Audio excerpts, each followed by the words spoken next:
आत्महत्या अगर किसान, छात्र, कोई पुरुष, कोई बेरोजगार करे, तो समाज का मानना होता है कि आत्महत्या करने वाले इंसान के साथ कुछ गलत हुआ होगा।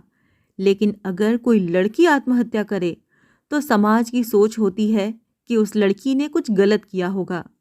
समाज की इसी घृणित सोच को दर्शाती एक छोटी सी कहानी। माता पिता, दो बहन, एक बड़ा भाई, इतने ही लोग थे माया के परिवार में। माँ गृहिणी और पिता सरकारी कर्मचारी थे। एक छोटे से अविकसित गांव में उसका पूरा परिवार रहता था, जहां समाज की सोच यही थी कि लड़कियां बस चूल्हा चौका और घर संभालने के लिए होती हैं। बहुत कम उम्र में ही शादी करवाकर बेटी रूपी बोझ को उतारना वहां के लोगों को एक पुण्य का काम लगता था। उसके पिता और बड़े भाई की सोच भी ऐसी ही थी। बड़ा भाई शहर में रहकर पढ़ाई कर रहा था। बड़ी बहन, जिसकी इच्छा एक शिक्षिका बनकर बच्चों को पढ़ाने की थी, उसकी शादी 3 वर्ष पहले इंटरमीडिएट का रिजल्ट आते ही उसके पिता ने उसकी मर्जी के खिलाफ एक बीएसएफ के जवान से करवा दी थी। माया अक्सर अपनी बहन से बात करती थी, तो उसे उसकी बहन अपने हाल के बारे में बताया करती थी। किस तरह से उसे अपने ससुराल में दिन भर काम करना पड़ता था और दिन भर मेहनत करने के बावजूद भी कैसे उसे अपनी सास और कामकाजी जिठानी के ताने सुनने को मिलते और अपनी हर ज़रूरत के लिए उसे अपने पति पर निर्भर रहना पड़ता। उसकी बहन जब इन चीज़ों से थक जाती तो उसके मन में बहुत बुरे बुरे ख्याल भी आते। अपनी बहन की ये स्थिति देखकर माया ने ये तय कर लिया था कि कुछ भी हो जाए, उसे पहले जॉब करनी है, फिर शादी। लेकिन उसके पिता उसकी इच्छा के खिलाफ थे और उसकी शादी करने की तैयारी में लगे थे। माया मेहनती थी, पढ़ने में अच्छी थी। उसे अपने माता पिता से कुछ चाहिए था तो वो था वक्त, अपनी पढ़ाई के लिए वक्त। उसके पिता रूढ़िवादी, समाज से ताल्लुक़ रखने वाले इंसान थे। उन्हें अपनी बेटी के सपने, उसकी खुशी से कोई मतलब नहीं था। वो बस वही करना चाहते थे जो उन्हें सही लगता। इंटरमीडिएट की पढ़ाई पूरी होते ही उसके पिता उसकी शादी के लिए लड़के की तलाश में जुट गए। अपने पिता के सामने बहुत मिन्नतें करने के बाद, बहुत हाथ पैर पड़ने के बाद उसके पिता ने अपनी इस तलाश को कुछ समय के लिए रोक दिया। माया जी जान से अपनी पढ़ाई में जुटी थी ताकि उसे छोटी या बड़ी कोई भी सरकारी नौकरी मिल जाए। बड़े बड़े ख्वाब नहीं थे उसके, बस वो अपने पैरों पर खड़ी होना चाहती थी। पहले रिजल्ट आया उसका, उसके बाद उसने अपना नामांकन ग्रेजुएशन के प्रथम वर्ष में करवाया। उसकी माँ घर के खर्चे से इतना तो बचा लेती किसी तरह, जिससे माया की पढ़ाई का खर्च निकल पाए। उसके पिता को अपनी पत्नी का ये काम करना अच्छा नहीं लगता था। उन्हें अपनी बेटी का पढ़ाई के लिए घर से बाहर जाना भी अच्छा नहीं लगता था।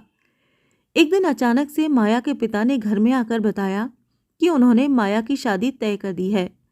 माया ने बहुत कोशिश की अपने पिता को मनाने की। उसकी माँ ने भी समझाया, लेकिन उसके पिता ने एक न सुनी। माया के भाई ने भी अपने पिता का पूरा साथ दिया। बहुत समझाने पर भी जब उसके पिता ने उसकी बात नहीं मानी, तब माया ने इसे अपनी नियति समझ लिया और शादी के लिए तैयार हो गई। करती भी क्या, अपने पिता के खिलाफ जाना बचपन से उसे कभी सिखाया ही नहीं गया था। उसने मन ही मन ये भी सोचा कि काश उसका पति उसके पिता जैसा ना हो और उसे बराबर का हक दे। शादी के बाद आगे पढ़ने में उसका सहयोग करे। अपने होने वाले पति के बारे में वो अपने पिता से भी नहीं पूछ सकती थी। शादी की तैयारियां होने लगीं। अंदर ही अंदर परेशान और दुखी माया बस इसी उम्मीद में थी कि उसका होने वाला पति पुरुषवादी मानसिकता का ना हो। शादी होने में बस कुछ ही दिन रह गए थे। तभी एक दिन माया की बुआ उसके घर आई। बुआ को देखते ही माया का कलेजा जल उठा। आखिर बुआ ने ही तो बताया था उसकी शादी के लिए लड़का। बुआ को जब वो पानी देने गई तो उसकी बुआ ने बड़े प्यार से उसे पास बैठाया और पूछने लगी, बिटिया, तू खुश तो है ना इस शादी से? तुझे कोई दिक्कत तो नहीं? बुआ के इतना पूछते ही माया ने अपना सारा दिल का हाल बुआ को बता दिया, शिकायती अंदाज में। तब बुआ ने भी साफ साफ कह दिया उसे, देख बिटिया, तू लड़की है, लड़की। तू नौकरी करने के लिए नहीं बनी। तुझे तो घर में बैठकर अपनी सास की सेवा ही करनी है। बच्चे ही पालने हैं। पुरानी सोच वाले हैं तेरे ससुराल वाले। उन्हें पसंद नहीं कि लड़कियां पढ़ें लिखें नौकरी करें। और कमी क्या है तेरे ससुराल वालों में जो तुझसे काम करवाएंगे? उन्हें तो यही पसंद है कि आने वाली घर में रहकर सबकी सेवा करे। माया का दिल बुरी तरह से टूट गया। एक ही तो उम्मीद थी दिल में, वो भी बुआ ने ऐसा कहकर तोड़ दी। बुआ के जाने के बाद वो दिन भर यही सोचती रही कि क्या करे वो। उसे तो अपनी बहन का ऐसा हाल देखा नहीं जाता। खुद कैसे झेलेगी उम्र भर ये सब? कैसे वो अपनी हर ज़रूरत के लिए किसी और के सामने हाथ फैलाएगी?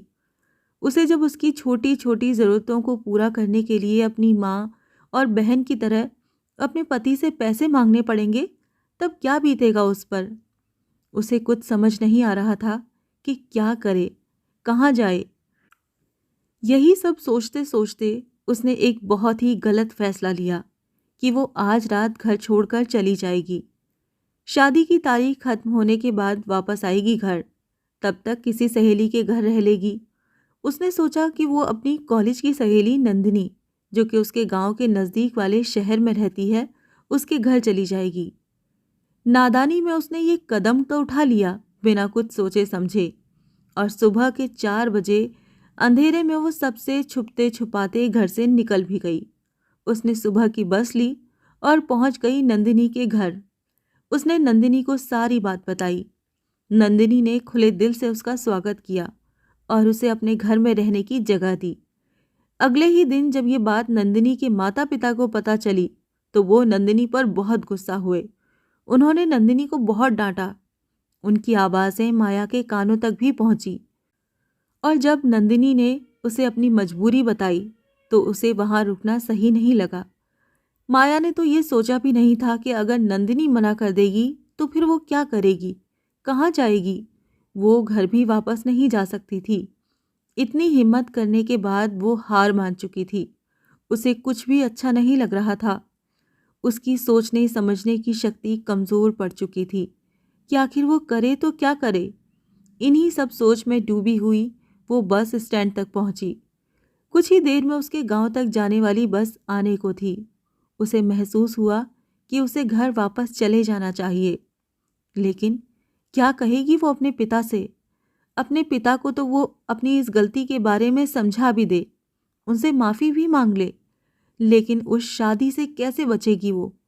कैसे गुजरेगा उसका पूरा जीवन ऐसे परिवार में जो पुरुषवादी मानसिकता के हैं?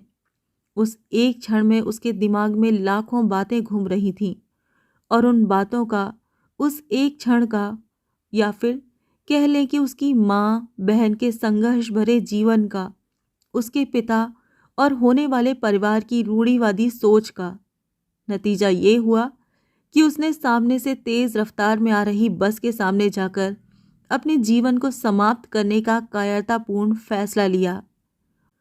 और अगले ही पल वो एक तेज रफ्तार से आ रही बस के सामने आ गई। लोगों की भीड़ जमा हो गई वहां पर। खून से लथपथ वो लड़की वहीं पड़ी हुई थी, अपनी मौत का इंतजार करते हुए। अभी तक मरी नहीं थी वो। शारीरिक पीड़ा में तो वो थी ही, जिसकी वजह शायद वो खुद ही थी, लेकिन जीवन के आखिरी पल में भी उसके लिए इस समाज से देने के लिए कई मानसिक यात्राएं और भी बची थीं। वहां खड़ी भीड़ में जितने लोग, उतनी बातें हो रही थीं। इस लड़की को कोई बचाओ। अरे इसे क्या बचाना, खुद ही आई थी बस के सामने। पर इसने आत्महत्या क्यों की होगी? कोई लड़के का चक्कर होगा, शायद पेट से होगी बिना शादी के। चरित्र ठीक नहीं होगा उसका।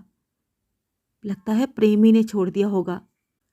अरे घर छोड़कर भागी होगी किसी के साथ। जितने मुंह उतनी बातें।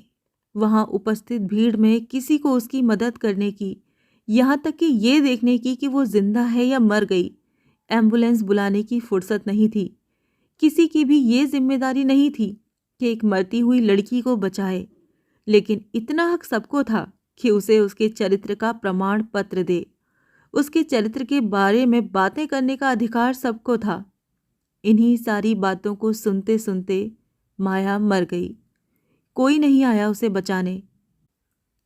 कहाँ गया हमारा समाज? क्या है हमारे समाज की मानसिकता? आज लड़कियां हर क्षेत्र में लड़कों को पीछे छोड़ रही हैं। फिर भी हमारे समाज का एक तबका है जो इन पर लाखों पाबंदियां लगाता है।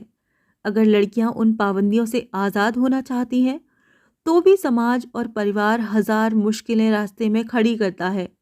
और जब एक लड़की हार मानकर मरना भी चाहती है, तो हमारा समाज उसे सुकून से मरने भी नहीं देता। पूरा समाज, पूरी बिरादरी के लोग आ जाते हैं एक लड़की के चरित्र पर उंगली उठाने। हम लड़कियां ना तो सुकून से जी सकती हैं और ना हमें इज्जत और सुकून भरी मौत ही मिल सकती है। और फिर भी हमारा कहना है कि हमारा समाज बदल रहा है। कितना बदल रहा है, कितनी बदली है मानसिकता। आप खुद सोचें कि अगर आपके आस पड़ोस में किसी लड़की ने आत्महत्या की है, तो सबसे पहले क्या सोचा था आपने? यही ना कि शायद वो चरित्रहीन हो,